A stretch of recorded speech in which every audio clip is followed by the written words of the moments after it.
world. Guys, I'm Asia. I'm a junior. I'm in the rehab psych program.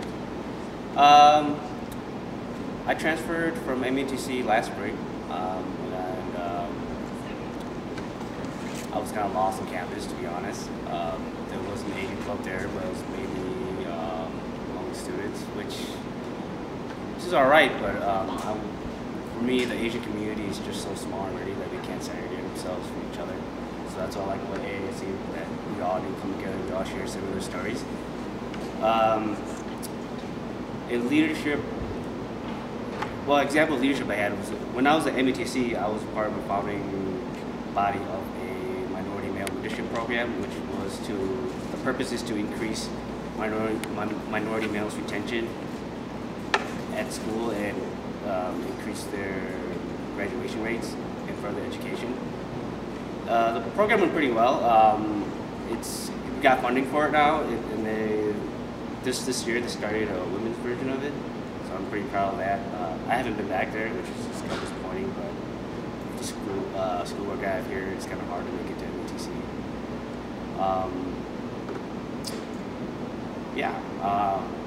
I just want to be part of the Asian community. I mean, when I grew up in a small town where it was mainly Caucasians and Latinos, I didn't feel outcast, but when I came to these meetings and I reflect back on my high school days, I did notice those little racial differences, that I was treated differently with my friends' parents just by the school and what was expected of me. And I just want to have fun, get the word out, but also be serious when it comes down to it. I didn't mention what I was going for, right? No? Oh, okay. MSCrep, education and social. Made to choose 3, but I'm not really into social because I hate Facebook and Twitter. Too much drama, so perfectly the first 2. And yeah. And when I'm done with schooling here, I'm hoping to work in the Asian community, preferably with the older generation, because I want to help our parents and our grandparents find benefits that are out there that they're not aware of, that other, I don't know, race, but white people are aware of those benefits that are out there for them, and they know how to get them. And just observing my grandparents, parents, and uncles, aunts, they don't know the services that are out there that can help them do what they need to do. So, yeah. I'm open for questions.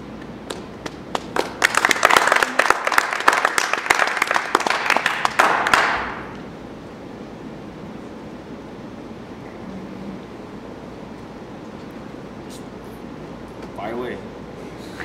Did you say your name was? Asia? Asia? Okay, nice. My name is Machado too. Come on, man. So you said you worked with minority retention rate at MATC. Could you just give like a brief synopsis of how that went and how you guys went about increasing the graduation rate? To be honest, when I was there, we were kind of the pilot program of it, so it was really tough. I was actually the only Asian person in there, which is kind of sad, because there were like 4 African Americans and maybe like 3 Latinos. And when we initially started, there were, I think, 5 Asian people in there, but after the first 2 meetings, no one stopped showing up.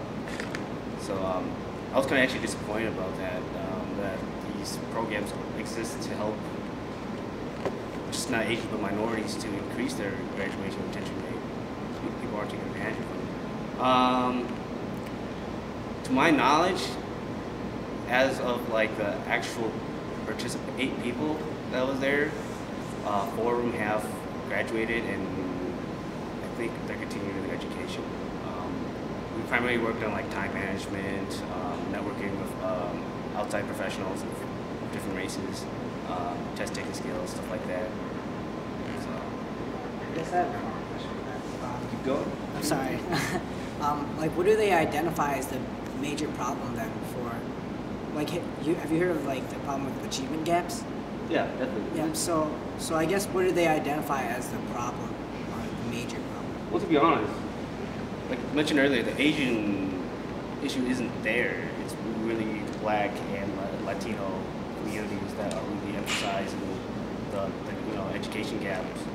So I went to a conference in Florida, and it was designed for Black and Latino students. But when you listen to what's going on, like economic issues, parents and stuff, just knowledge of how the system works, I feel like we have those same issues. We're just not advocating for ourselves.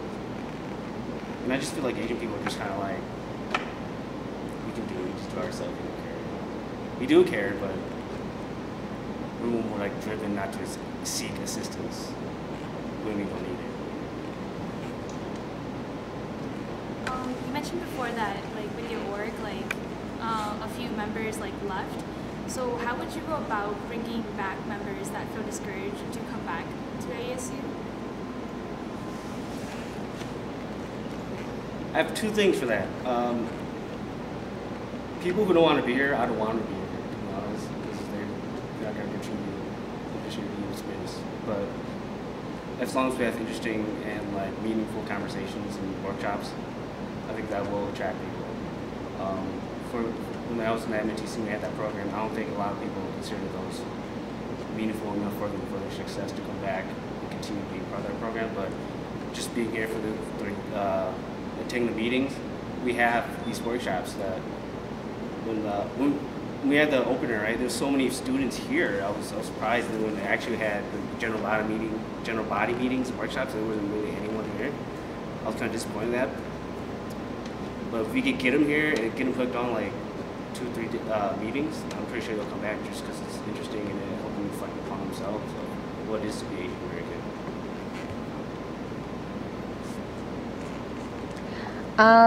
So you mentioned earlier that even though social chair is part of one of the 3 positions that you're applying for, that's actually last on your list of preferences. So if you, by any miraculous chance, receive the position of the social chair, what are the steps you plan on taking to fulfill that role? Well, I will have to make a new Facebook because I forgot my password. It's not like I don't like it. It's just my communication. Like I don't really like communication through emails and texts, just because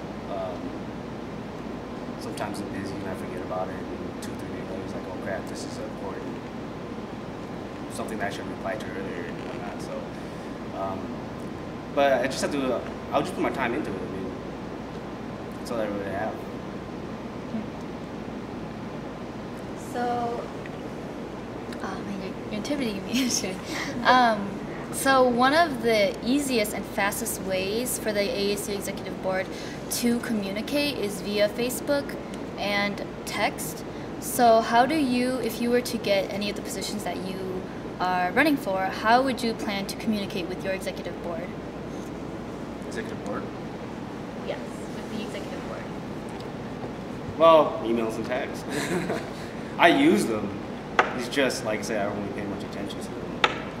For me, texting for me is, if you have something important, really important, you can call me up. I will pick it up. But if you text me, it's really not that important for me. It's not significant enough for me to reply to it. But like I said, if I get elected into any positions, I would keep my eyes out and my ears open more. And with technology, like we mentioned, some chair members might have other obligations and might not be able to make it. We can always Steam or use FaceTime. You're not necessarily there in person, but you're still part of the board meetings and whatnot. So I love technology. Nothing more, come on. It's like,